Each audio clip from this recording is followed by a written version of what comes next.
Sabda Pandita Ratu. Kali ini dalam episode ke-20 dengan judul Rembulan dan Matahari.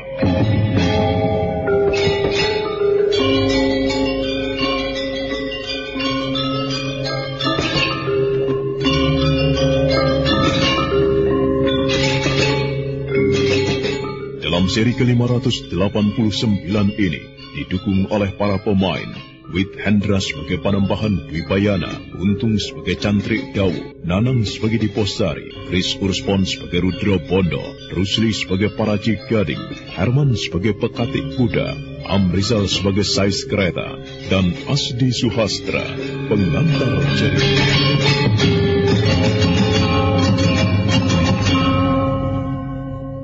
Lambong dan Samberwulung hanya menundukkan wajah.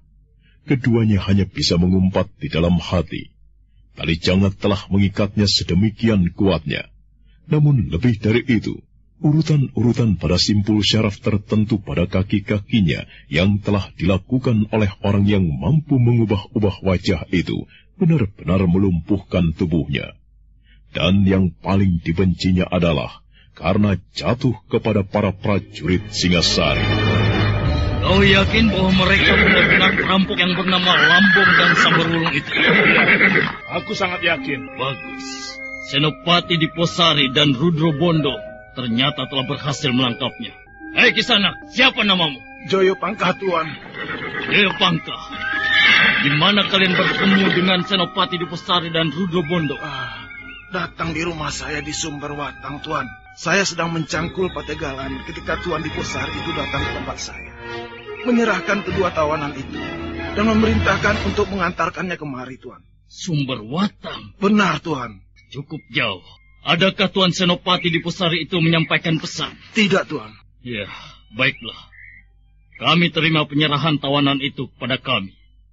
Atas nama segenap prajurit Singasari, saya ucapkan terima kasih kepada Kisanak yang telah bersedia mengantarkan tawanan ini kemari.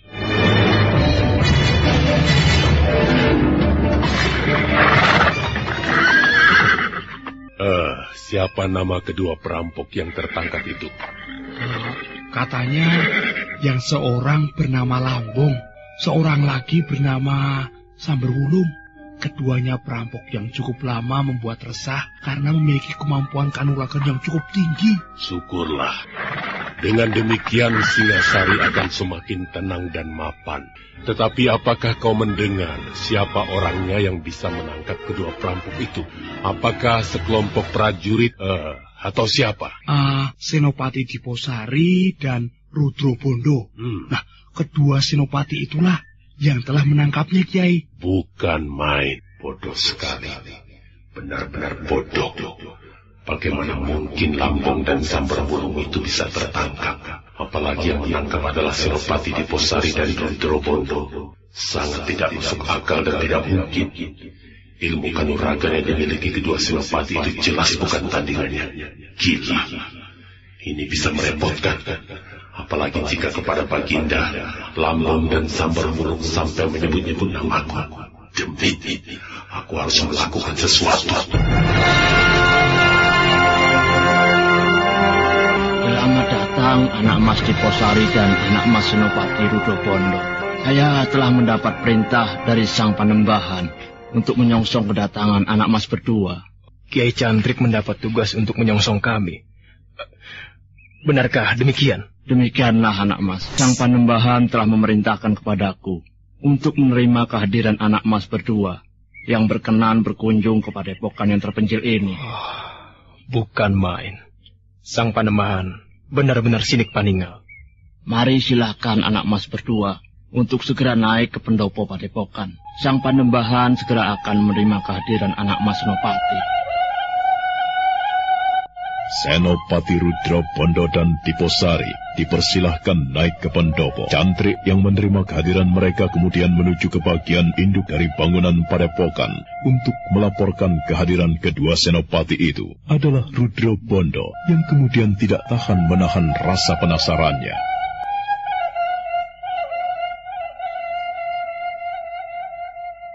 Diposari, ada apa Kakang? Bagaimana sang Panembahan itu bisa mengetahui kita akan hadir di sini? Entahlah. Sungguh aneh. Padepokan ini nampaknya terpencil, jauh dari kehidupan kota raja. Namun lihatlah, betapa berbagai tanaman yang asri ditata sedemikian rapi. Iya. Ia menyebut namaku. Bagaimana sang Panembahan itu bisa mengetahui kita akan datang ke padepokan ini? Bagaimana pula ia bisa mengetahui bahwa namaku adalah Rudra Bondo? Ya, memang serba membingungkan. Namun janganlah dianggap aneh. Seorang Panembahan adalah orang yang benar-benar sinik paninggal. Agaknya kau benar, Diposari. Bagaimana? Apa yang benar? Sekarang aku juga merasa, nampaknya kita akan mendapatkan jawaban atas keris Empu Gandring yang lenyap itu di sini. Lihat. Senopati Rudra Bondo dan Senopati Diposari serentak berdiri dan memberikan penghormatan selayaknya terhadap seorang Panembahan ketika Panembahan Dwipayana keluar dari bilik peraduannya. Namun yang membuat jantung Diposari dan Rudra Bondo itu bagaikan akan copot adalah bungkusan lawai putih yang dipegang oleh Panembahan itu.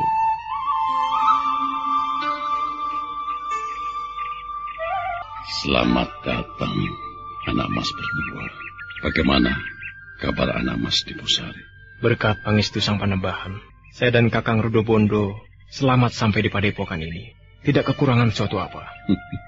Syukurlah, anak mas Diposari. Sungkem dan bakti saya Panembahan. Aku terima, anak mas Diposari.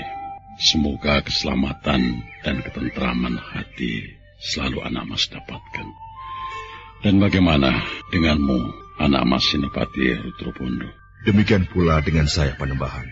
Berkat doa dan pangestu sang Panembahan, saya bisa menghadap dengan tidak kekurangan suatu apa. Bakti dan sungkem saya, Panembahan. Aku terima, anak mas. Aku doakan dan pintakan kepada Yang Batara Agung. Semoga anak mas Rudra Bondo mendapatkan anugerah keselamatan dan kejernihan hati. Terima kasih, Panembahan. Untuk keperluan apakah pada hari ini anak mas berdua, para pejabat penting di Singasari dan Kediri, berkenan datang di padepokan ini?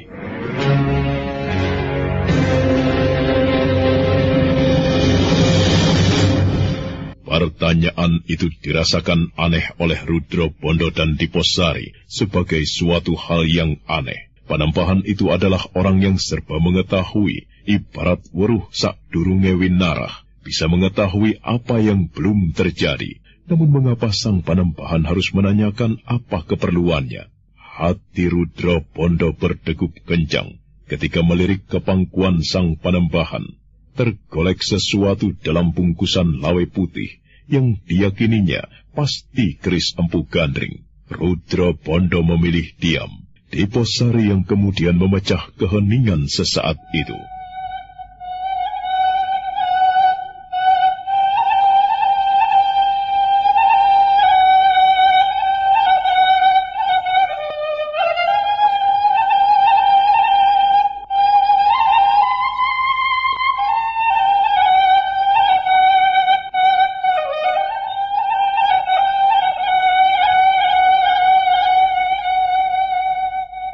Maafkan saya, Sang Panembahan. Bagaimana, anak mas? Sang Panembahan, saya merasa bingung untuk menjawab pertanyaan. Karena saya merasa yakin bahwa kehadiran kami ke tempat ini saja, Sang Panembahan bisa menebak dan mengetahui sebelumnya. Bagaimana pula dengan maksud kedatangan saya? Aku bukan dewa atau orang yang mempunyai ketajaman hati seperti yang anak mas sebut itu. Burung-burung perenjak yang berkicau di dahan tadi pagi, itulah yang menjadi titian. Jika ia berkicau ramai sekali, menandakan akan datangnya tamu. Itulah sebabnya aku perintahkan kepada seorang cantrik untuk menjemput anak mas berdua. Di mata saya, Sang Panembahan adalah orang yang sidik paninggal. Akan tetapi Sang Panembahan adalah orang yang pandai merendahkan diri. Sang Panembahan, saya merasa Sang Panembahan telah mengetahui keperluan kami berdua. Panembahan Dwipayana mengangguk-anggukan kepala. Tatapan mata tuanya lembut tertuju ke arah pohon mangga yang sedang berbuah lebat di halaman. Sang Panembahan itu kemudian membuka lawai putih yang berada di dalam pangkuannya. Jantung Rudra Pondo berdesir. Dia berharap isi lawai itu benar keris Empu Gandring. Inikah yang anak mas cemaskan? Benar, Panembahan. Jagat Dewa Batara yang Widikawasa benar-benar adil dan mahulas. Ternyata keris itu telah berada di tangan Panembahan. Perintah apakah yang anak mas Senopati dapatkan dari Baginda Sri Raja Sabatara Sang Amurwal Bumi atas keris ini? Begini, Sang Panembahan. Saya dan Kakang Rudobondo mendapatkan perintah untuk melarungkannya. Benar, Panembahan. Dan betapa gembiranya saya, karena ternyata keris itu berada di tangan Panembahan. Saya menjadi cemas, karena semalam keris itu lepas dari tangan saya.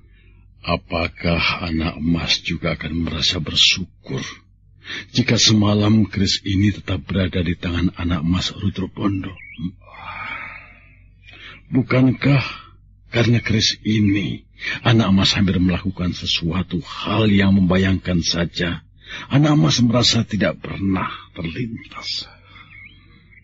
Hampir saja aku membunuh Adi Diposari, Panembahan. Pamor keris ini sangat jahat, anak mas. Siapa yang tidak kuat ketahanan hatinya, maka ia akan kehilangan akar jiwanya. Keris ini sendiri mempunyai riwayat yang sangat mengerikan. Oleh karena itu, berhati-hatilah anak mas dalam melaksanakan tugas naik ke puncak Gunung Kelut untuk melarungnya. Bukankah anak emas berdua sebenarnya berada dalam perjalanan menuju ke Gunung Kelut untuk melarung pusaka ini? Benar, Panembahan. Dan itulah sebabnya, atas saran dari Ki Putut Gajah Wengker, saya menghadap ke padepokan ini untuk mendapatkan petunjuk. Silakan saja anak mas melanjutkan perjalanan ke puncak Gunung Kelut untuk melarungnya. Kewajiban anak emas berdua adalah melaksanakan tugas itu dengan sebaik-baiknya. Lakukan saja tugas itu. Sedang kemudian, bagaimana dan apa yang akan terjadi dengan keris yang dilarung itu, anak emas tidak perlu memikirkannya.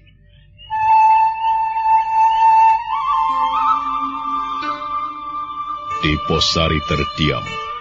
Semula Diposari mengira Sang Panembahan akan mencegah agar keris itu tidak dibuang ke puncak Gunung Kelut. Namun ternyata Panembahan tidak mencegah. Rudra Pondo mengangguk-angguk. Pikirannya berputar bagai gasing. Adakah sesuatu yang menjadi ganjalan di dalam hati anak mas? Sang Panembahan, sebenarnya lah hati kami terusik oleh rasa penasaran mengapa Baginda bermaksud melenyapkan keris itu. Kutukan anak mas. Tuanku Baginda ingin menghindarkan diri dari bayangan kutukan keris Empu Gandring itu. Kelahiran keris itu adalah sebuah malapetaka yang sangat mengerikan. Sebuah bongkahan logam jatuh dari langit dan menimbulkan bencana di suatu tempat di ujung timur Pulau Jawa ini. Banyak yang menjadi korban adalah tuanku Baginda Ken Arok yang bisa menguasainya. Bongkahan logam itu kemudian diserahkan kepada Empu Gandring untuk diraut menjadi sebuah keris. Namun ketidaksabaran Ken Arok karena menganggap Empu Gandring terlalu lamban membuatnya, Empu yang tidak bersalah itu dibunuh. Kutukan Empu yang sakti itulah yang membuat Baginda merasa gelisah dan kemudian bermaksud membuangnya. Demikianlah anak mas.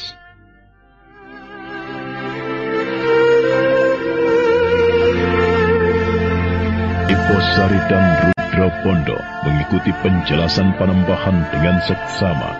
Kedua senopati itu mencoba membayangkan kegelisahan macam apa sebenarnya yang sedang melilit Baginda Singasari, hingga kemudian memutuskan untuk melarung atau membuang keris itu di dalam kawah api Gunung Kelut. Demikianlah anak emas. Baginda Ken Arok memerintahkan kepada anak emas berdua untuk melarung keris itu adalah karena dibayangi oleh kutukan pembuat keris itu sendiri, Empu Gandring. Baginda yang merasa cemas mencoba menghindarinya dengan melarung keris itu. Apakah cara yang ditempuh itu akan berhasil, Panembahan? Kita belum mengetahuinya. Kutukan itu sendiri apakah benar-benar akan terjadi? Kita juga belum mengetahuinya, karena peristiwanya sendiri belum terjadi. Sebenarnya, bagaimana isi dari kutukan itu, Sang Panembahan? Hingga membuat Baginda Ken Arok yang sakti mandraguna itu menjadi sangat ketakutan.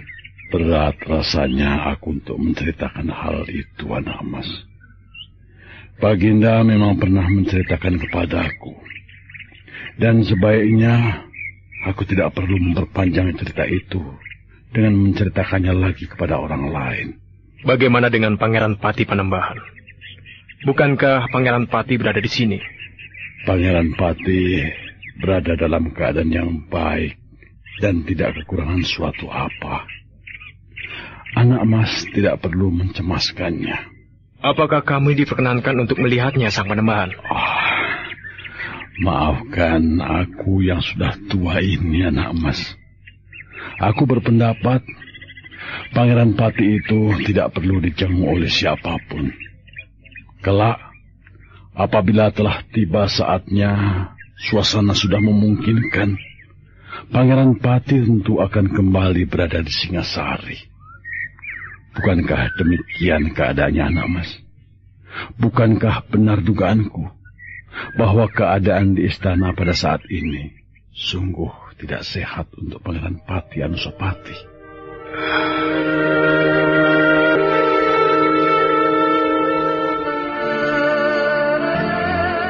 Sejenak suasana menjadi hening. Angan-angan Rudra Bondo seketika tertuju kepada Ken Umang, istri raja yang kedua. Perempuan itulah yang menjadi sumber bahaya bagi Anusapati dan sangat berkepentingan untuk menyingkirkannya. Dan Rudra Bondo mengingat lebih jauh lagi atas hubungan yang pernah terjadi antara Ken Umang dengan mantan kakak iparnya, Rangga Lampitan. Anak emas berdua, bagaimana, Panembahan? Aku serahkan keris Empu Gandring ini kepada anak emas. Aku tidak bermaksud mengusir, tetapi sebaiknya anak emas berdua segera melanjutkan perjalanan menuju ke kawah Gunung Kelut untuk melarung keris ini sebagaimana perintah dari Sri Baginda Singasari. Pesanku wanti-wanti, keris ini berjiwa. Keris ini keris yang jahat. Anak emas jangan sekali-kali mencabutnya. Jika hal itu terjadi, maka akan terulang kembali apa yang telah dialami oleh anak emas Rudra Bondo semalam. Silakan diterima, anak emas. Nah, Kakang Rudra Bondo, terimalah. Jangan, Adi. Kau yang membawanya, jangan aku. Keris ini tidak berbahaya jika tidak dikeluarkan dari verangkanya. Silakan, anak emas Diposari. Baiklah, Sang Panembahan. Saya yang akan membawanya. Anak emas berdua, adakah sesuatu yang masih ingin anak emas bicarakan? Tidak, Panembahan. Jika demikian, akulah yang ingin mendapatkan keterangan dari anak emas Senopati berdua. Sebagaimana anak emas telah mengetahui bahwa keberadaan Pangeran Pati di sini telah membuat murka Sri Baginda. Baginda yang pernah datang kemari telah mengancamku akan membuat karang abang padepokan ini dalam sepekan jika Pangeran Pati tidak dikembalikan. Itulah sebabnya aku menugaskan kepada pututku, Putut Gajah Wengker, untuk mendapatkan keterangan itu ke Singasari, yaitu untuk mengetahui bagaimana dengan sikap Sri Baginda itu. Bagaimana, anak emas Diposari? Apakah anak emas mengetahuinya? Maafkan kami, Sang Panembahan. Di Singasari, kami memang telah bertemu dengan Ki Putut Gajah Wengker yang menginginkan keterangan itu. Saya telah mencoba untuk mendapatkannya. Namun tentu menjadi kesulitan bagi saya untuk menanyakan langsung kepada Sri Baginda. Apakah Baginda tidak pernah membicarakan akan menyerang padepokan ini, anak emas? Tidak, Panembahan. Bagaimana dengan pendapat anak emas sendiri? Apakah kira-kira yang akan dilakukan oleh Sri Baginda? Mungkinkah Baginda benar-benar akan membuktikan ancamannya, akan menyerang padepokan ini untuk mendapatkan Pangeran Pati kembali? Sulit menebaknya, Panembahan. Sebagaimana diketahui, Sri Baginda adalah orang yang sangat sulit diperkirakan bagaimana hatinya, serta apa yang kira-kira akan dilakukannya. Baginda benar-benar sudah gila jika memutuskan akan menyerang padepokan ini. Menurut pendapatku, Baginda tidak akan melakukannya. Bukan karena tidak mampu. Akan tetapi apa yang akan dilakukannya itu akan menjadi pembicaraan para kawula dan menjadi sorotan. Demikianlah, Panembahan. Baiklah, anak emas berdua. Terima kasih atas pendapat anak emas berdua.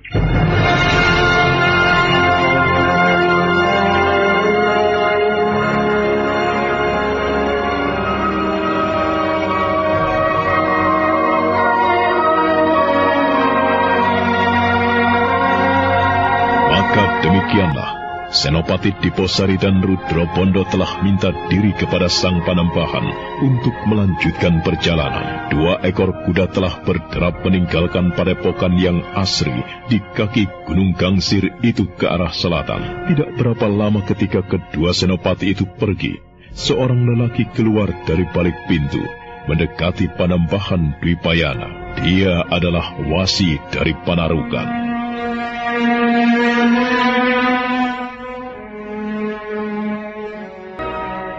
Akan kemanakah mereka itu, Sang Panembahan? Oh, duduklah, Adiwasi Bresima. Marilah kita berbincang-bincang. Baginda memerintahkan kepada kedua senopati itu untuk melarung keris Empu Gandring. Keris Empu Gandring dilarung? Benar, Adiwasi. Dilarung kemana, Panembahan? Ke puncak Gunung Kelut. Baginda memerintahkan kepada kedua senopatinya untuk membuang keris itu ke sana. Maksudnya? Adiwasi tentu bisa menebaknya. Apakah Baginda berusaha ingkar atas kutukan itu, Panembahan? Benar, Adiwasi Bresima. Baginda yang merasa cemas oleh bayangan kutukan yang diucapkan Empu Gandring menjelang kematiannya akibat perbuatan Ken Aro itu, berusaha menghindarinya dengan membuang keris itu ke puncak Gunung Kelut. Dengan melarungnya, Ken Aro berharap terbebas dari bayangan kesalahan yang diperbuatnya terhadap Empu Gandring. Apakah bisa, Panembahan? Betapa sulitnya mengetahui jawabannya, Adiwasi Bresima. Karena dengan membicarakannya, berarti kita membicarakan sesuatu yang belum terjadi. Yang kita lakukan hanya menebak-nebak. Bagaimana dengan keris itu sendiri, Panembahan? Sebuah keris yang benar-benar luar biasa, Adiwasi. Keris yang mengerikan. Ketika aku memegangnya, aku merasakan sesuatu pada keris itu yang berusaha mempengaruhiku. Keris itu berjiwa. Keris itu seperti mempunyai kehendak, bahkan nafsu membunuh. Aku sangat bisa merasakan melalui genggaman tanganku. Itulah sebabnya.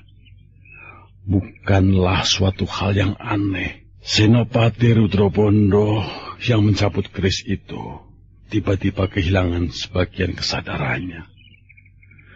Bahkan yang kemudian muncul bukan lagi jiwanya, akan tetapi jiwa dari keris itu sendiri. Ia kehilangan akal. Yang dirasakannya adalah keinginan untuk membunuh. ketika kedua lawannya melarikan diri, yang adalah yang harus dipantai. Padahal yang berada di depannya adalah Senopati Diposari, sahabat karibnya sendiri. Demikianlah Adiwasi Bresima. Oh, bukan main. Jika kekuatan keris itu berakhir setelah dilarung, maka mungkin benar perhitungan Sri Baginda. Kenaro akan terbebas dari kutukan itu. Bukankah keris itu mempunyai jiwa? Apakah ia akan membiarkan dirinya dilarung? Sebuah pertanyaan yang sulit diketahui jawabnya, Adiwasi Bresima.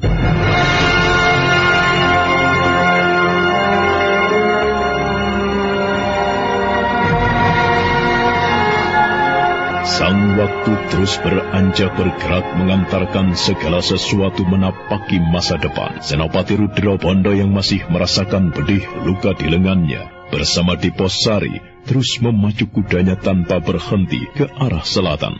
Dalam bayangan mendung, nampak Gunung Penanggungan di arah barat. Hingga kemudian kekuasaan Sang Bagaskara di siang hari digantikan oleh malam. Ketika itu, di dalam istana Singasari,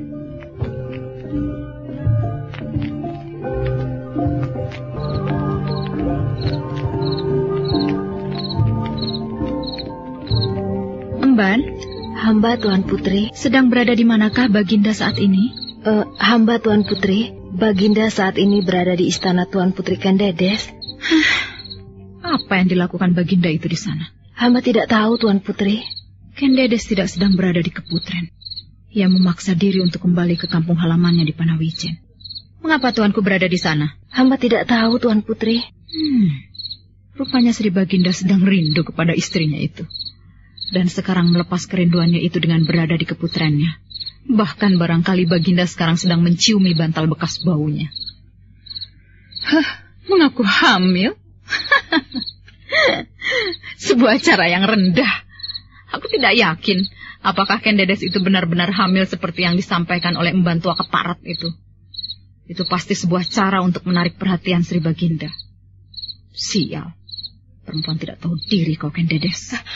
Ampun, Tuan Putri. Apakah hamba sudah diizinkan untuk lumengser dari tempat ini? Belum. Wajah Ken Umang yang hamil tua itu benar-benar keruh. Kedua alisnya mencuat menggambarkan keruh mata hatinya. Ken Umang berjalan mondar-mandir di ruangan itu. Dan empan yang masih muda itu sebenarnya merasa kasihan melihat Ken Umang seperti berat membawa perutnya yang besar. Dan tiba-tiba Ken Umang berbalik. Panggil Paman Paraji Gading. Ampun, Tuan Putri. Tuan Putri memerintahkan hamba untuk memanggil siapa? Paman Paraji Gading. Ampun, Tuan Putri. Hamba belum tahu siapa yang Tuan Putri maksudkan. Paman Paraji Gading. Ia ada di barak pekatik kuda. Panggil ia kemari.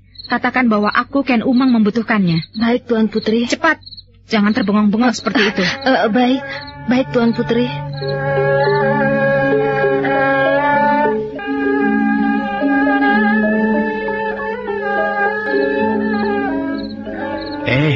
Kau mencari siapa, Nduk? Kau sedang mencari aku atau mencari siapa? Apa yang sedang kau lakukan itu, Paman? Kau melihat sendiri, aku sedang beristirahat. Seharian aku disibukkan dengan kuda-kuda kelangenan Sri Baginda. Aku mendapat perintah dari Tuan Putri Ken Umang untuk memanggil Kiai Paraji Gading. Adakah orang itu, Paman? Kau diperintah oleh Tuan Putri Ken Umang untuk memanggil Kiai Paraji Gading. Benar, Paman. Untuk urusan apa? Apakah aku berani menanyakannya kepada Tuan Putri Ken Umang? Bisa kena damprat aku, Paman. Pekatik kuda itu nampak termangu, seperti memikirkan sesuatu, dan sesaat kemudian dia justru mengangguk-anggukan kepala.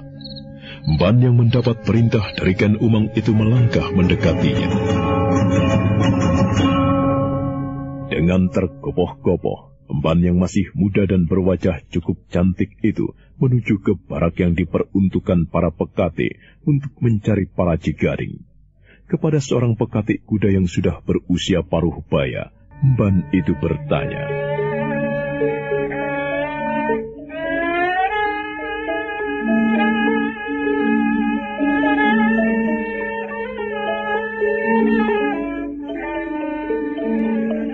"Bagaimana, Paman?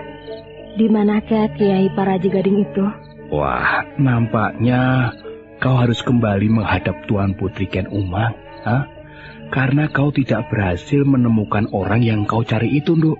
Tuan Putri tentu akan marah sekali kepadaku, Paman.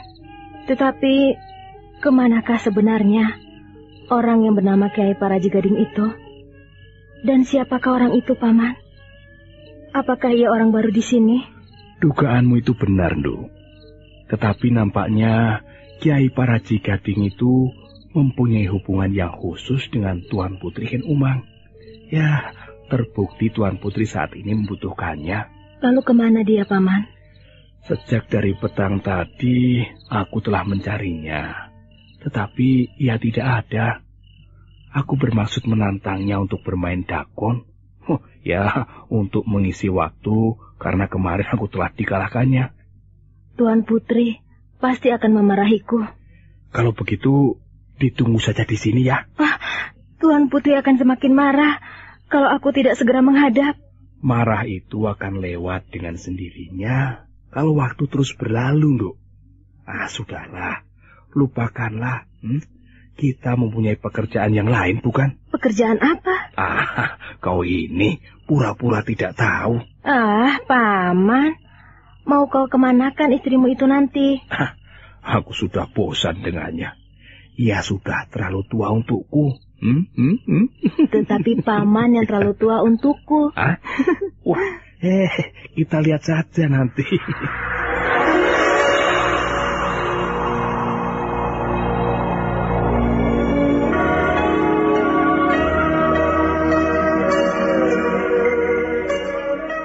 Waktu terus beranjak, menyaksikan Ken Umang yang gelisah dan terus mondar-mandir di dalam biliknya. Sekali-sekali, Ken Umang meremas jemarinya sebagai ungkapan rasa jengkelnya. Sesekali pula terlontar pisuhan kasar dari mulutnya. Di waktu itu, di dalam lindungan ajian Panglimunan, yang menyebabkan orang yang mengetrapkannya tidak kelihatan, Paraji Gading menyusup ke dalam gedung pakunjaran. Lampong dan Samberwulung terkejut ketika tiba-tiba muncul seseorang begitu saja.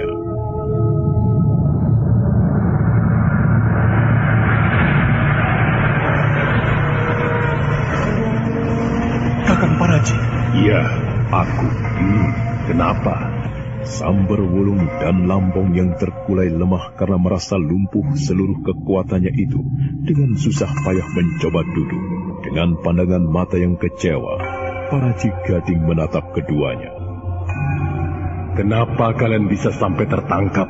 Jangan menyalahkan kami, Kakang Paraji. Aku belum menyalahkan siapapun. Akan tetapi aku benar-benar merasa kecewa karena kalian berdua bisa tertangkap. Dari segi ilmu kanuragan, Senopati Diposari dan Rudro Bondo itu bukan lawan kalian. Mengapa kalian bisa dikalahkan? Seharusnya, jika Kakang Paraji mau berpikir, kalau kami berdua sampai tertangkap seperti ini, tentu karena lawan kami berdua memiliki ilmu kanuragan yang lebih tinggi. Siapa yang mengalahkanmu? Mula-mula, Senopati Rudro Bondo itu yang mengalahkan kami berdua. Gila. Itu sangat tidak masuk akal. Memang, Kakang. Senopati Diposari atau Rudro Bondo itu memang bukan tandingan kami berdua. Namun Senopati Rudro Bondo itu tiba-tiba menjadi orang yang kepanjingan demit ketika mencabut keris Empu Gandring. Bahkan kami berdua tidak mampu berbuat apa-apa. Kekuatan keris Empu Gandring itu sedemikian dahsyatnya. Orang yang memegangnya mengalami loncatan kanuragan yang tiada terkira. Lalu, kami melarikan diri. Mengapa bisa tertangkap? Sulit bagi kami untuk menceritakannya. Apa sebenarnya yang telah terjadi? Karena tiba-tiba muncul orang yang telah memegang keris Empu Gandring pula. Orang itu mampu mengubah wajah.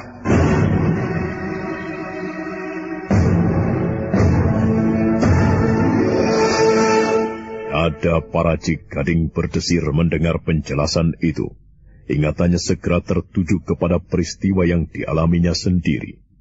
Ketika Senopati Diposari menangkapnya, ketika itu Paraji Gading telah menyembunyikan diri di balik aji Panglimunan. Namun orang tak dikenal telah berhasil melukainya dengan lemparan pisau dan membuatnya kamanungsan. Adalah Ken Umang yang juga sering menceritakan kemunculan orang yang mampu mengubah wajah. Itulah yang telah kami alami, Kakang. Kakang jangan gampang menyalahkan kami. Kakanglah yang bersalah karena menyebabkan kami tertangkap seperti ini. Persetan dengan salah dan benar. Tetapi kalian benar-benar mengecewakan aku. Keris yang dahsyat itu tidak berhasil kalian rampas. Sementara itu kalian masih tertangkap pula. Kalau sampai Baginda memeras keterangan kalian, maka Baginda akan menemukan aku di belakangmu. Maafkan kami, Kakang. Aku maafkan. Akan tetapi aku sangat kecewa. Oleh karena itu, kalian berdua harus ikhlas. Gila. Apa yang akan Kakang lakukan? Sebaiknya besok pagi-pagi para prajurit akan menemukan kalian telah mati bunuh diri. Gila. Gila. Apa yang kau lakukan itu? Jangan berteriak-teriak.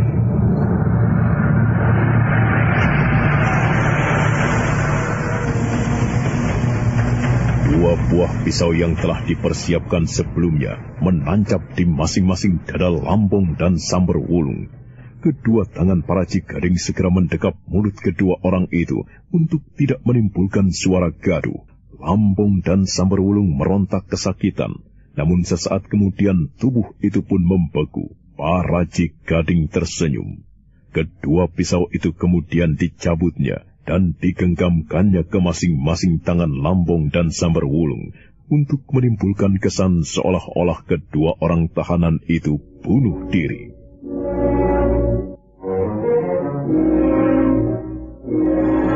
Mengapa kau sedemikian lama, Mbak?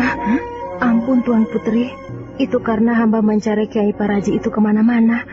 Hamba mohon ampun. Hamba tidak berhasil menemukannya, Tuan Putri. Bodoh sekali. Ampuni hamba, Tuan Putri. Lalu kemana Paman Paraji Gading itu, Paman Pekati Kuda mengatakan, mulai dari saat petang tiba, Kiai Paraji itu tidak ada. Lalu mengapa kau sedemikian lama?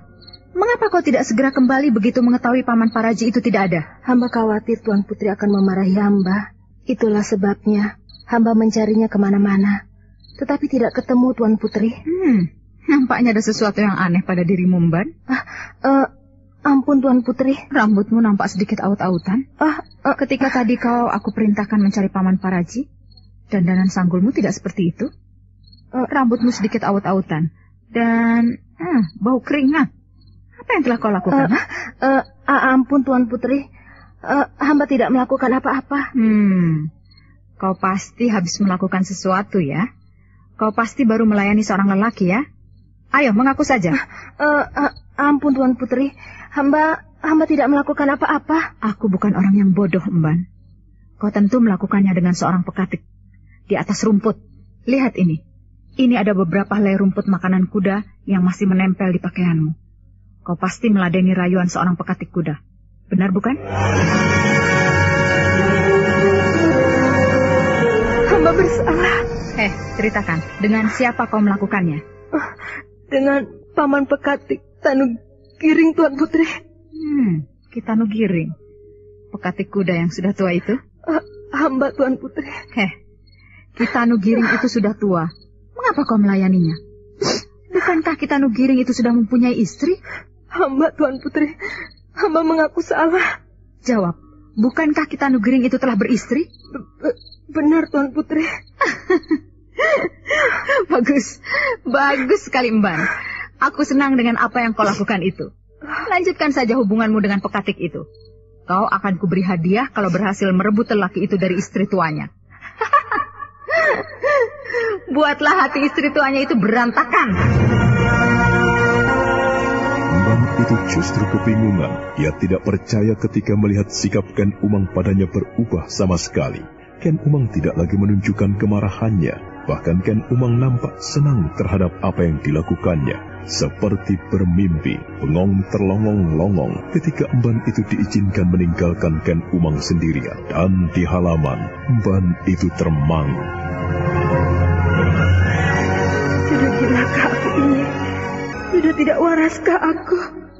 Tuan Putri Ken Umang tidak marah, malah merasa senang dengan apa yang aku lakukan. Malah aku disuruhnya melanjutkan hubungan itu. Tuan Putri Ken Umang akan memberi hadiah kepadaku kalau aku berhasil membuat remuk hati istri tuanya. Bagaimana ini? Kakek kuda yang bernama Ki Tanugiring itu benar-benar terkejut, dan seketika itu pula wajahnya menjadi pucat pasi. Dia tidak mengira apa yang telah diperbuatnya dengan emban cantik itu sampai di telinga Ken Umang. Pak Katik kuda itu kemudian membayangkan Ken Umang yang sangat marah pasti akan menjatuhkan hukuman kepadanya. Dengan pandangan sangat kecewa, Pekatik kuda itu menatap tajam ke arah emban yang telah berlaku bodoh itu.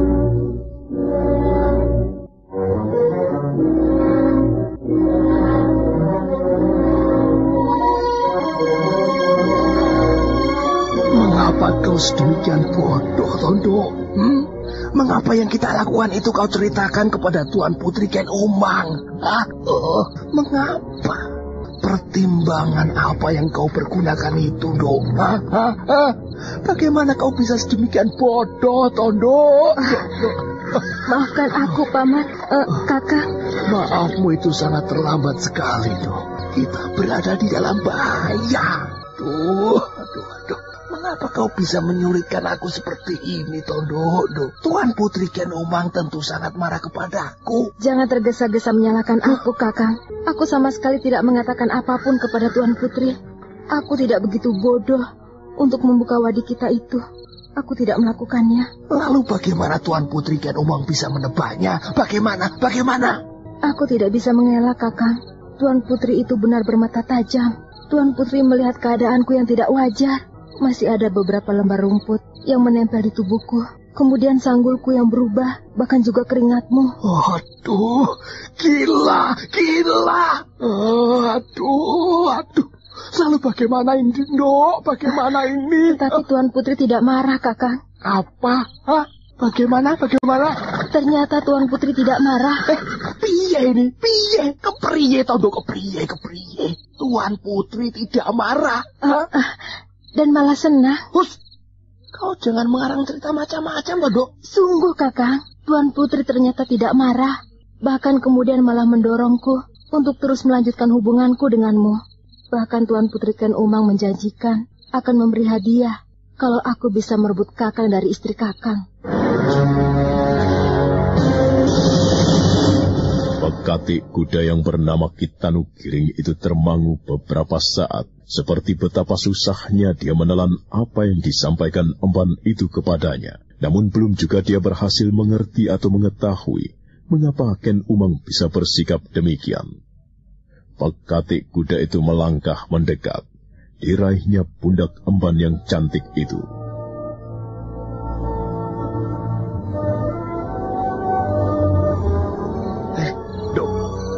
Kau tidak sedang bercanda, toh? Aku tidak sedang berdusta, Kakak. Benarkah Tuan Putri mengatakan seperti yang kau katakan itu? Iya. Kau tidak berbohong? Aku bersumpah. Semoga aku disambar petir kalau aku berbohong, Kakak. Aneh. Mengapa Tuan Putri bisa bersikap seperti itu? Aku sendiri juga tidak habis mengerti, Kakak. Sekarang terserah kepadamu, Kakang Tanugiring. Aku sudah menyerahkan semua yang aku miliki kepadamu. Aku minta kau mau menceraikan istrimu itu, dan kau harus mengambilku sebagai istrimu. Jadi? Sudah jelas, ceraikan istrimu itu, dan kawini aku. Jadi, kau mau menjadi istriku? Mau. Ladalah. Mau, Dok. Mau.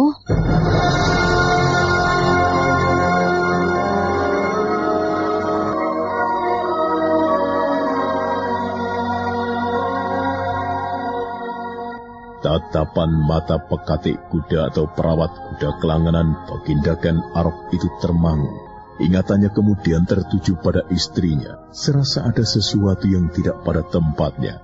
ketika Pekate itu mendengar permintaan emban itu untuk menceraikan istrinya, hal yang dirasakannya janggal dan tidak mungkin. Bagaimana? Aku harus mempertimbangkan lebih dulu, Tondo. Apa yang harus dipertimbangkan, Kakang? Ini bukan persoalan sepele. Aku harus mempertimbangkan baik-baik, Tondo. Aku tidak boleh gerusa-gerusu. Tetapi apa yang harus dipertimbangkan lagi, Kakang? Bukankah aku sudah menyerahkan tubuhku kepadamu? Sang waktu terus merayap. Oleh kejengkelannya yang tidak tertahankan, Ken Umang justru tertidur lelap. Sampai larut malam, ternyata Sri Baginda Singasari, Sri Rajasa Batara Sang Amurwa Bumi, tidak kembali ke keputrannya seperti yang diharapkan. Dan ketika saatnya fajar pagi tiba,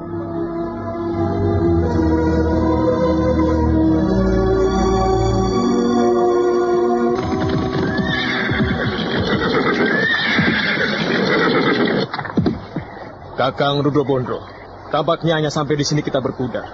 Jalanan selanjutnya tidak mungkin dengan berkuda. Iya, kita mulai memanjat dan merayap naik. Kabut di mana-mana. Hawanya dingin. Semakin tinggi kita memanjat, udara semakin dingin. Ayolah Kakang, kita mulai.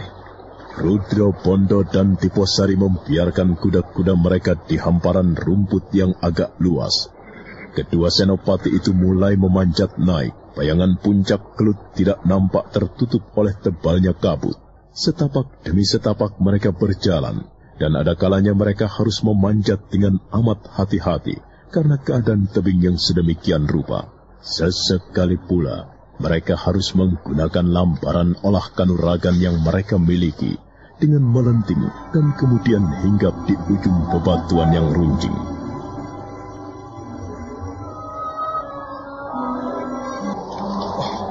Gila. Bagaimana Kakang?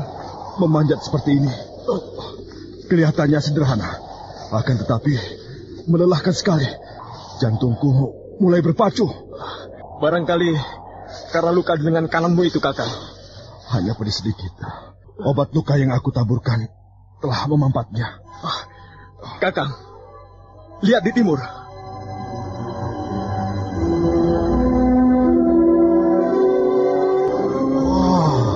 Indah sekali. Iya, dan dengan keadaan seperti ini, aku merasa seolah berada di depan Seloma Tangkep. Seloma Tangkep? Iya. Apa itu? Pintu gerbang kayangan Jogring Salaka. Nah, di bawah kita, hamparan kabut melayang di mana-mana, seperti gumpalan kabut yang diterbangkan angin. Dengan diam-diam, para Cigading mengamati perkembangan. Para Cigading merasa lega karena kematian Lambong dan Samberwulung itu benar-benar dianggap sebagai kematian karena bunuh diri. Dan yang lebih melegakan adalah karena ternyata Baginda tidak begitu menaruh perhatian atas peristiwa itu. Apakah Ki Pekatik tahu siapa dua orang tawanan yang bunuh diri itu? Wah, aku tidak tahu. Prajurit itu tidak mengatakannya. Sudahlah, jangan tanya macam-macam lagi. Kepalaku sedang pusing. Kenapa? Ki Pekatik sedang sakit? Pikiranku yang sakit. Oh, kenapa? Aku tidak mau menceritakannya. Aku akan menyimpannya sendiri di dalam kepalaku. Ki Pekatik, bukankah kita bersahabat? Katakan saja kepadaku, barangkali aku bisa memberikan saranku atau pendapatku kepadamu, dan dengan demikian akan meringankan bebanmu itu. Ayo, bagaimana? Kalau aku ceritakan kepadamu, aku khawatir. Apa yang kau khawatirkan? Ya, aku khawatir kau tidak bisa menyimpan rahasia. Kau tentu akan menceritakan kepada orang lain. Dan orang lain itu tentu akan menceritakan lagi kepada orang yang lain lagi. Orang yang lain itu akan menceritakannya kepada orang yang lain lagi. Hingga akhirnya semua orang mengetahui masalah apa yang sedang aku hadapi. Sudah, jangan cemaskan hal itu.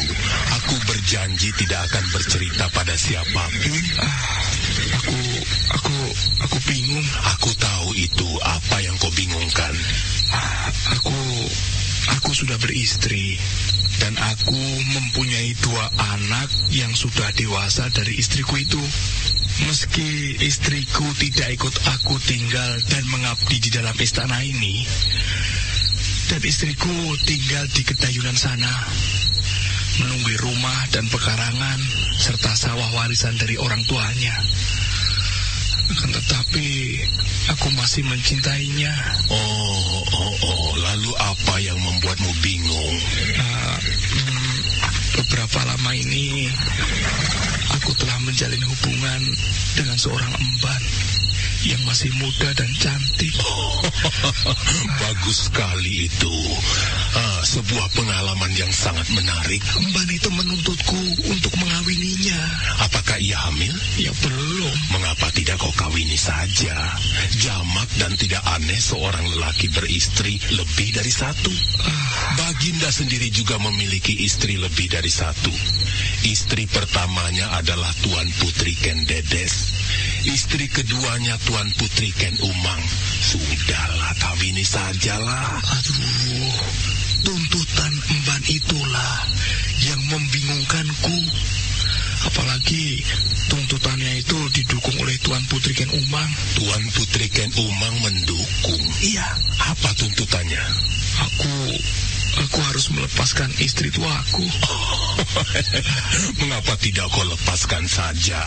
Bukankah istri tuamu itu tentu sudah membosankan?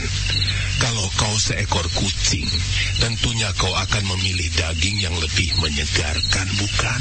Akan tetapi, aku bukan seekor kucing.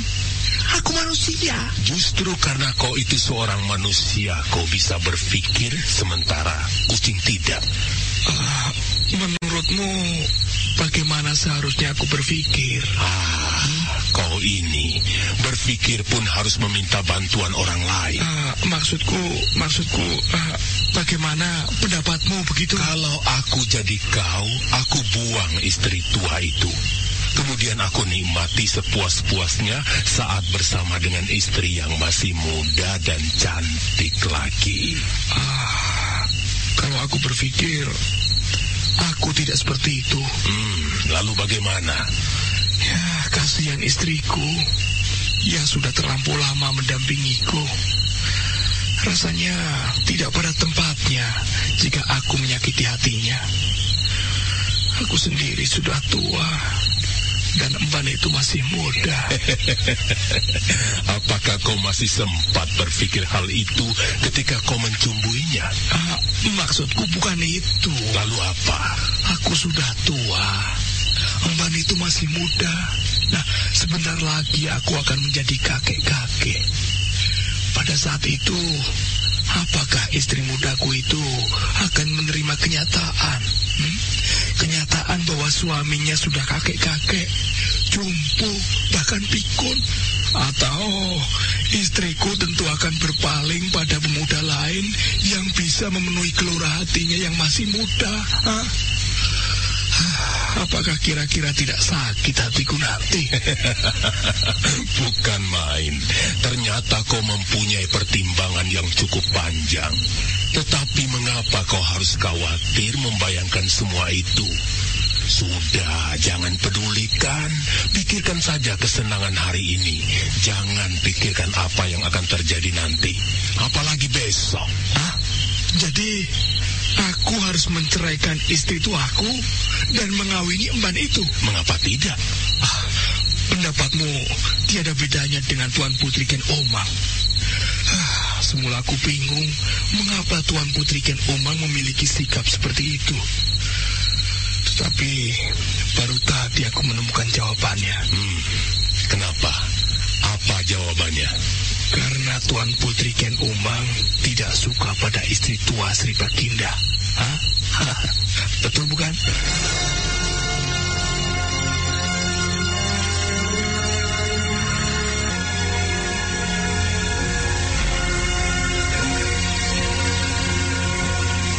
Sang waktu terus beranjak bergerak, tak tercegah oleh siapapun dan apapun. Matahari pada akhirnya menggapai puncaknya, tepat berada di tengah-tengah langit. Sementara itu pula, dengan bersusah payah, Akhirnya Senopati Rudra Bondo dan Diposari berhasil sampai di puncak Gunung Kelut. Di depan mereka terhampar kawah.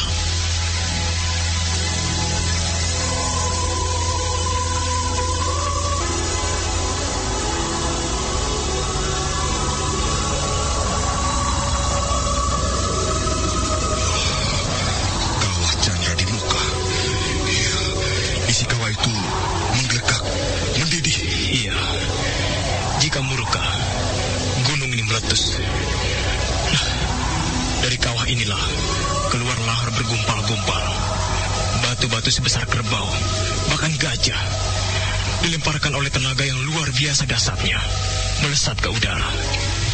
Kemudian lahar kemerah-merahan, karena terbakar, meleleh menerjang apapun.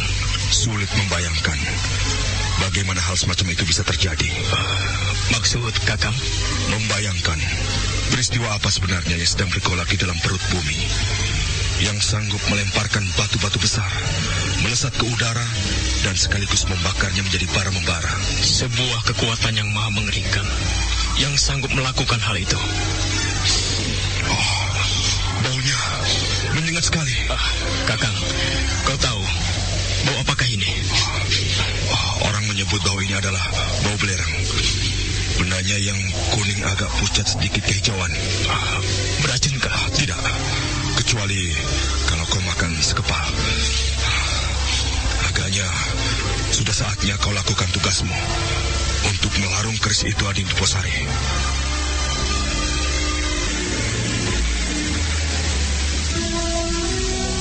Senopati Diposari memperhatikan kawah di bawah dengan seksama. Asap mengepul dari bagian yang mendidih, membawa tajam bau belerang ke hidungnya. Perlahan diangkatnya keris Empu Gandring, lengkap dengan warangka dari ikat pinggangnya. Keris itu kemudian dipundinya di atas kepala.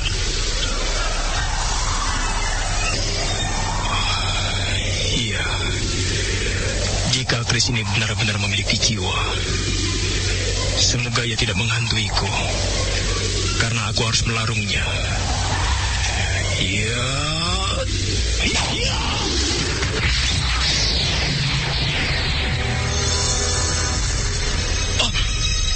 Hilang. Keris itu menghilang. Jagat Dewa, tidak salahkah penglihatanku? Aku juga melihatnya. Keris itu menghilang.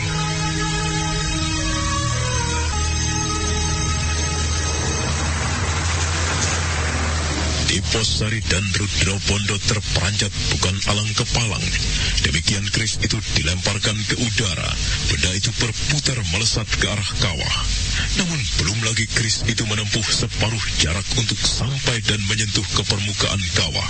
Mendadak, keris itu lenyap, disusul oleh letupan bunga api dan asap kekuning-kuningan, yang kemudian segera buyar diterjang angin. Dan sementara itu pula, bersamaan waktunya dengan saat keris itu lenyap, di Istana Singasari, Sri Baginda yang duduk menyendiri di atas dampar tersentak. Oh, keris Empu Gandring di pangkuanku. Kenapa keris ini bisa berada di pangkuanku? Dan Arok terkejut dicabutnya keris itu dan dipandanginya dengan seksama. Keris Empu Gandring. Benar-benar keris Empu Gandring kembali kepadaku.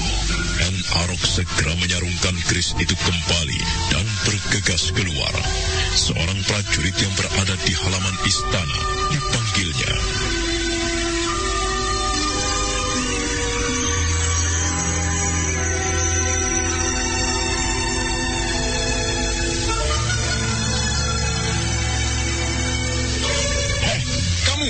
Kesini. Hamba tuanku.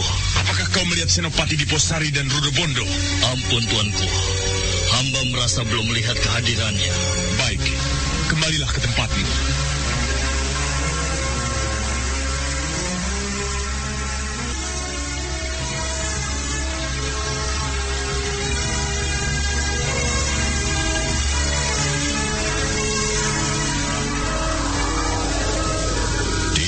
atas kawah Gunung Kelut, berdiri di tepian tebing yang curam, Senopati Diposari dan Rudra Bondo masih kebingungan.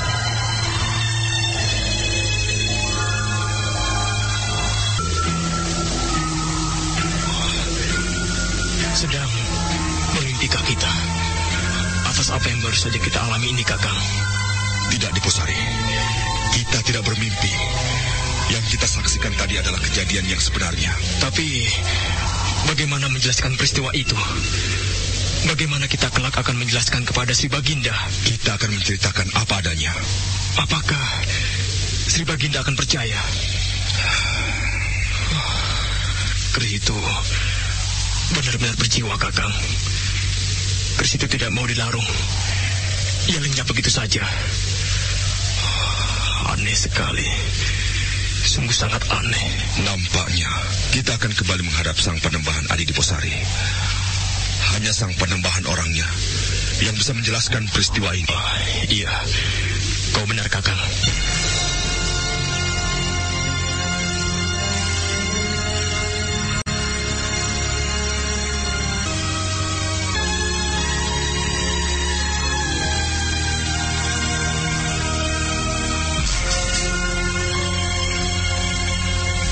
Membawa beban pertanyaan, teka-teki yang tak terjawab, serta penasaran yang membuncah, Senopati Diposari dan Rudra Bondo segera turun. Dan pada waktu bersamaan dengan mendung yang tebal muncul di arah selatan. Dengan susah payah, kedua senopati itu menapaki tebing-tebing curam. Untuk melewatinya, tidak sekedar menggunakan ilmu kanuragan. Kesalahan sedikit akan menyebabkan mereka terlempar ke dalam jurang dan disambut oleh bebatuan yang runcing, serta kedalaman jurang yang sanggup untuk mengantarkan nyawa mereka ke gerbang kematian. Waktu terus bergerak hingga kemudian petang tiba. Di saat itulah mereka sampai pada sebuah lembah yang tidak lagi menyembunyikan bahaya. Namun mereka terkejut.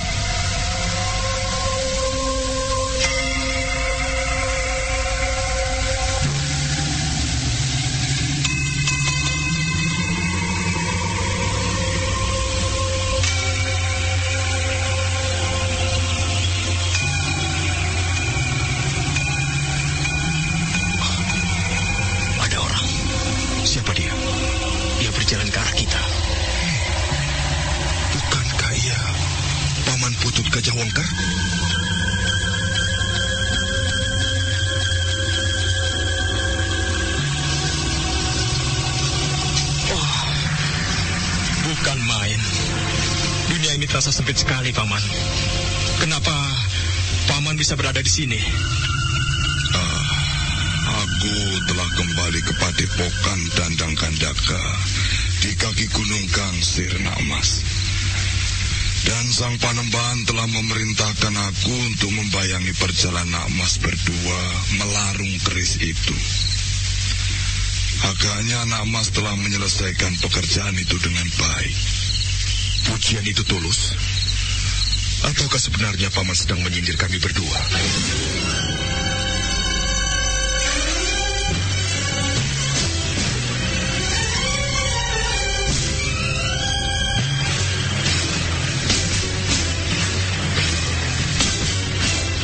Alis Putut Gajah Wengker, Putut terpercaya daripada Padepokan Dandang Kandaka itu mencuat.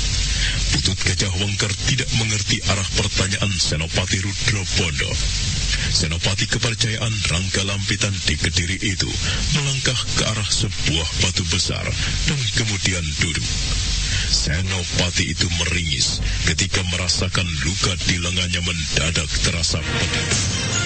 Mitra Karimata, Anda tengah menyimak serial Sandiwara Radio Sabda Pandita Ratu di 1033 Karimata, Kebanggaan Madura.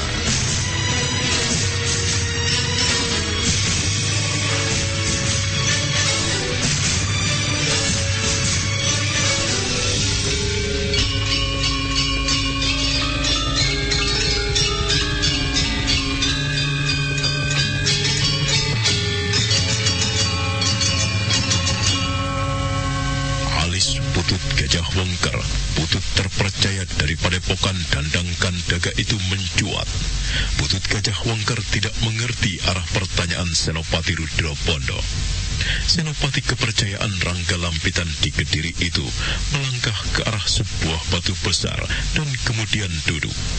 Senopati itu meringis ketika merasakan luka di lengannya mendadak terasa pedih.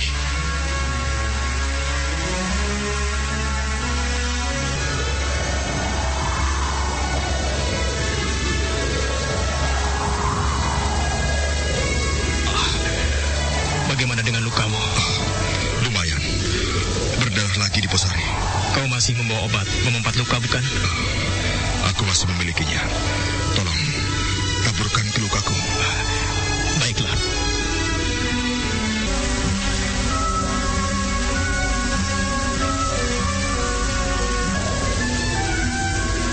Tolong dijelaskan, Nak Mas.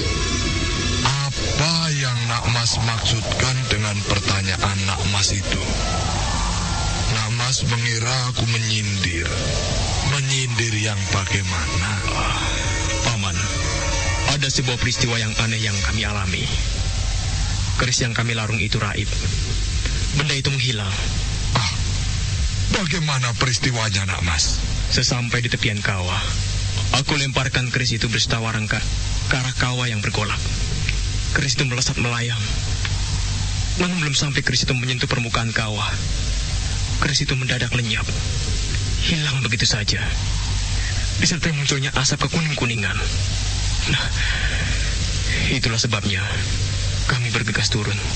Kami berpendapat hanya Sang Panembahan yang bisa menjelaskan peristiwa yang terjadi itu.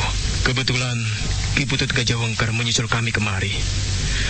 Ya, barangkali Ki Butut bisa menjelaskan apa yang kami alami itu. Nampaknya keris itu kembali ke pemiliknya, Nak Mas. Kembali ke pemiliknya? Iya, benar. Sri Baginda Singasari? Iya. Mengapa? Apa sebabnya? Ada beberapa hal yang telah dijabarkan oleh Sang Panembahan mengenai keris itu yang menyebabkan benda itu tidak mau dilarung. Keris itu bukan benda mati. Ia mempunyai kehendak dan jiwa. Jiwa keris yang dahsyat itu telah menyatu dengan pemiliknya, Ken Arok. Dan yang lebih utama, yang menyebabkan keris itu tidak mau dibuang adalah pada keris itu telah dipagari oleh sebuah kutukan yang diucapkan oleh Empu Gandring sesaat menjelang kematiannya. Nampaknya kutukan itu telah menjadi sebuah pepesten yang tidak bisa dihindari.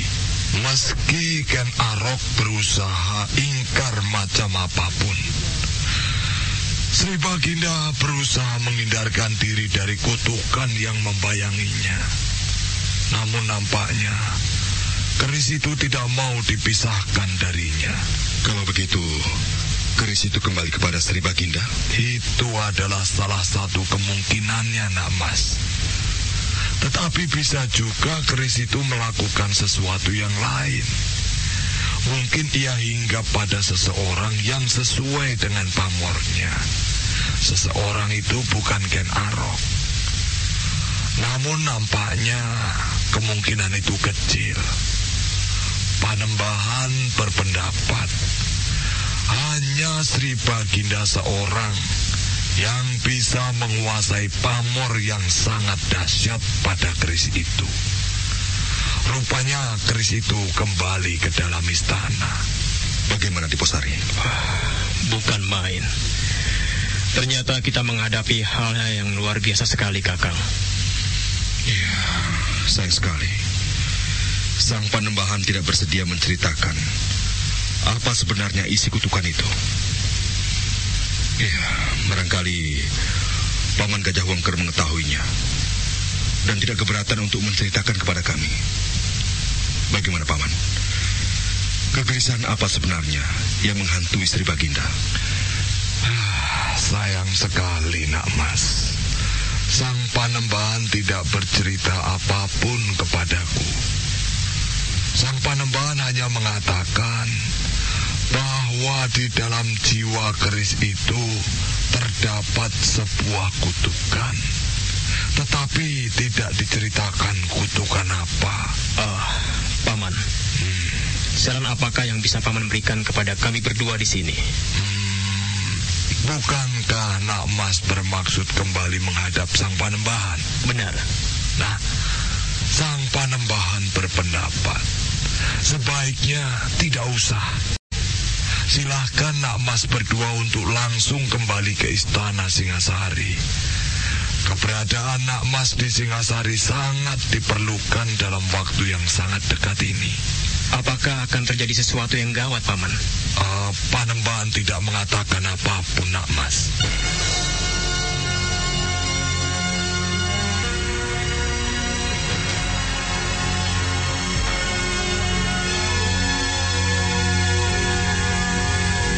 Senopati Diposari dan Rudra Bondo saling berpandangan.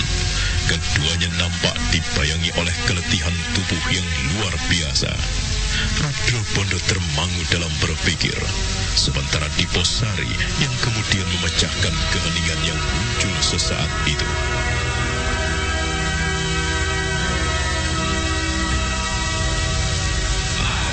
Paman, bagaimana dengan sikap Baginda? Adakah Paman telah mendapatkan kepastian atas sikap Baginda? Sudah, Nak Mas. Aku berhasil menghadap Tuan Putri Kendedes yang berada di dalam perjalanannya ke Panawijen. Tuan Putri Kendedes kembali ke Panawijen? Iya, Tuan Putri Kendedes menghendaki untuk menengok Panawijen dan menenangkan pikiran di sana. Baginda tidak mencegahnya? Tuan Putri Kendedes yang memaksa diri. Tentu Baginda sendiri malah merasa senang. Apalagi istri mudanya. Dari Tuan Putri Kendedes, aku telah mendapatkan jawaban bahwa Sri Baginda tidak akan menggunakan cara menyerang Padepokan Dandang Kandaka untuk mendapatkan kembali Pangeran Pati yang hilang. Iya, syukurlah. Tetapi apa, Nak Mas? Nampaknya ada sumber penyakit di dalam istana yang patut dicurigai, Paman. Di dalam perjalanan kami berdua, kami dicegat oleh dua orang berilmu kanuragan tinggi. Mereka bernama Lambong dan Samberwulung. Semula kami menduga di belakang mereka adalah Sri Baginda yang bermaksud melenyapkan kami berdua. Kami menduga tugas untuk melarung keris itu mengada-ada atau sekedar alasan yang dicari-cari belaka. Namun ternyata Baginda menugaskan kami untuk melarung keris itu memang kehendak Baginda yang sebenarnya. Kemudian kami sampai pada kesimpulan bahwa di belakang Lambong dan Samberwulung itu berdiri orang yang bernama Paraji Gading. Sosok yang dipanggil Paman oleh Tuan Putri Kenumang itu. Lebih-lebih di antara keduanya menyebut-nyebut nama Kakang Aji. Dugaan Nak Mas berdua sangat dekat dan seiring dengan perhitungan Sang Panembahan. Kalau begitu, apakah karena hal itu Sang Panembahan menyarankan agar kami segera kembali ke dalam istana? Sayang sekali, Nak Mas. Sang Panembahan tidak menyebutnya. Ada baiknya kita kembali ke Singasari, tetapi melalui jalur di mana kita bisa singgah ke Panawijen untuk menghadap Tuan Putri Kendedes dan mengetahui bagaimana dengan keadaannya. Bagaimana, Diposari? Aku sependapat. Kalau begitu, untuk apa kita berlama-lama berada di sini? Nah, sekarang kita turun ke tempat di mana kuda-kuda kita ditinggalkan. Ya, dan kita tidak perlu istirahat. Kita lanjutkan perjalanan kembali ke Singasari. Baiklah, kalau begitu, ayo. Dengan sisa tenaga yang ada, Senopati Rudra Bondo dan Diposari yang mengalami keletihan luar biasa itu turun beberapa jengkal lagi. Tiba-tiba Diposari dan Rudra Bondo terkejut. Bangkai harimau. Aku terpaksa membunuhnya. Ketika aku datang ke tempat ini, harimau itu telah siap meloncat menerkam kuda-kuda itu. Sayang sekali. Seharusnya yang aku lakukan adalah hanya mengusirnya. Dengan cara bagaimana Paman membunuhnya? Aku Aku lemparkan pisau tepat mengenai kepalanya. Bagus. Kenapa? Berarti kulit harimau loreng yang sangat besar itu masih utuh. Aku ingin mendapatkan kulitnya. Maaf, Paman. Apakah Paman tidak keberatan memberikan kulit harimau itu kepadaku? Silakan, Nak Mas. Aku akan mengulitinya. Kakang Rudobondo, apakah Kakang masih memiliki cukup tenaga untuk melakukannya?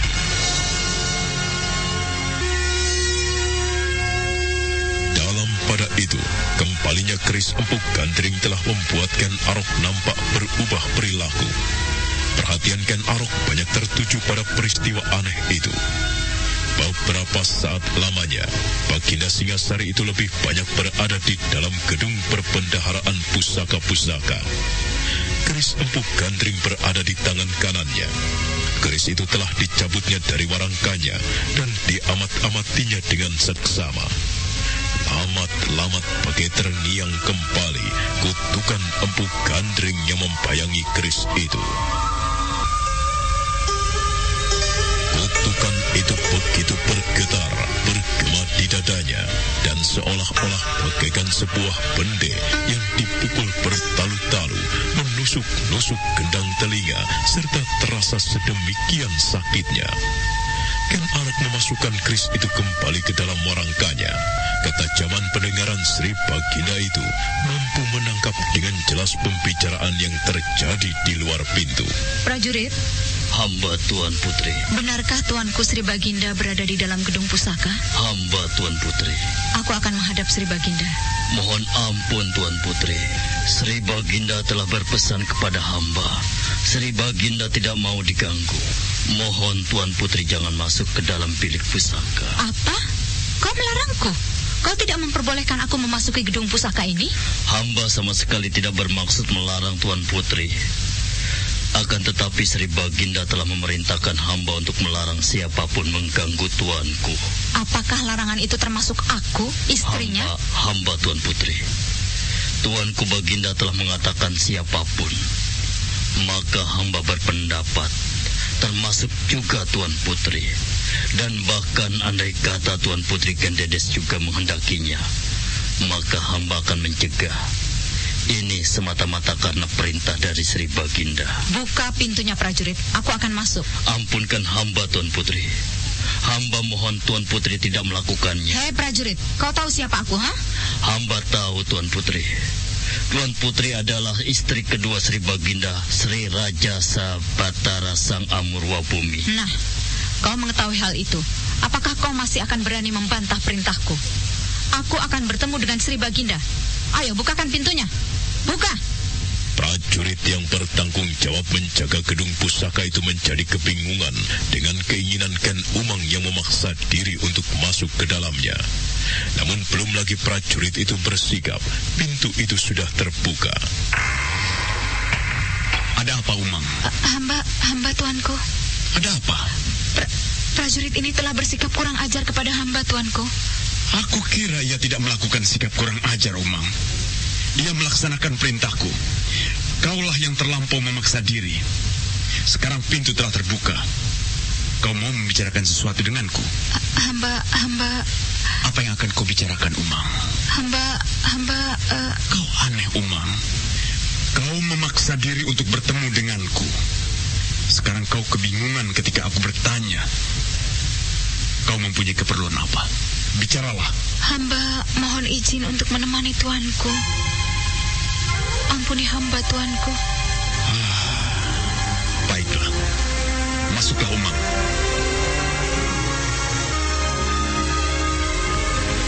Ken Umang melangkah masuk ke dalam gedung pusaka. Ken Arok memandangi prajurit yang berdiri di depannya. Prajurit itu menyembah dan menundukkan kepala. Ken Arok segera menutup